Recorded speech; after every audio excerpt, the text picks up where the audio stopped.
আসসালামু আলাইকুম। Bengali home cook চ্যানেলে আপনাদের সবাইকে স্বাগত জানাচ্ছি। আজকে আমি আপনাদের সাথে শেয়ার করব আস্ত শুকনো বড়ইয়ের আচার। এই আচারটা তৈরি করা যেমন সোজা এবং সংরক্ষণ পদ্ধতিটাও অনেক সহজ এবং রোদের ঝামেলা ছাড়াই এটা অনেক দিন পর্যন্ত সংরক্ষণ করে রেখে আপনারা খেতে পারেন। প্রথমে বড়ই নিয়ে নিচ্ছি আমি 100 গ্রাম। শুকনো বড়ইগুলো ভালো করে কচলিয়ে ধুয়ে নিতে হবে, কারণ শুকনো বড়ইয়ের গায়ে অনেক সময় ময়লা লেগে থাকে। তারপর বড়ইগুলো ভালো করে ধুয়ে নেওয়ার পর আমি চিমটি কেটে বড়ইগুলো, এতে করে যদি ভিতরে পোকা থাকে কিংবা নষ্ট থাকে সেই বড়ইগুলো আমি আলাদা করে ফেলতে পারবো। এভাবে প্রতিটা বড়ই আমি চেক করে নেব যেন ভিতরে পোকা না থাকে।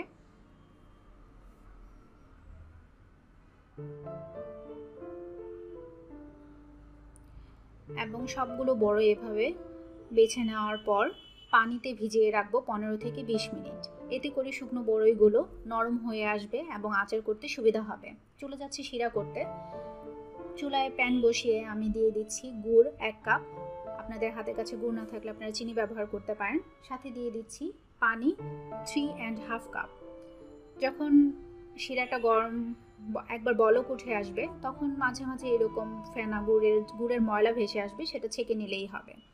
তারপর যে শুকনো বড়ইগুলো আমি ভিজিয়ে রেখেছিলাম, বড়ইগুলো ছেঁকে শিরাতে দিয়ে দিচ্ছি দারুচিনি 1 টুকরো, 2টো তেজপাতা ছিঁড়ে দিচ্ছি।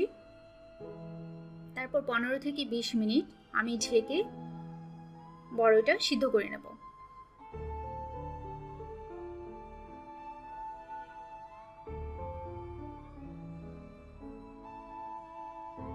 15 থেকে 20 মিনিট পরে এমন বলক উঠে আসবে, তখন আমি দিয়ে দিচ্ছি তেলে গুঁড়ো করা 5 ফোড়ন 1 টেবিল স্পুন এবং দিয়ে দিচ্ছি বিট লবণ 1/4 টিস্পুন।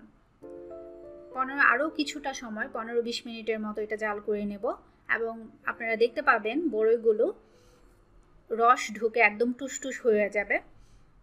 এবং খেয়াল রাখতে হবে শিরাটা যেন খুব বেশি ঘন হয়ে না যায়। এভাবে বড়ইটা আপনারা অনেক দিন পর্যন্ত সংরক্ষণ করে রাখতে পারেন এবং যখন 1 সপ্তাহ পর পর বড়ইটা একটু গরম করে নিলেই হবে। যদি শিরাটা ঘন হয়ে যায় সাথে একটু গরম পানি অ্যাড করে নিলে হবে। আমার আচার আমি বন্ধ করে দিচ্ছি এবং খুব অল্প উপকরণে আচারটা হয়ে যায় এবং খেতে অসাধারণ লাগে। আশা করি আপনারা বাসায় ট্রাই করে দেখবেন এবং জানাবেন কেমন হয়েছে।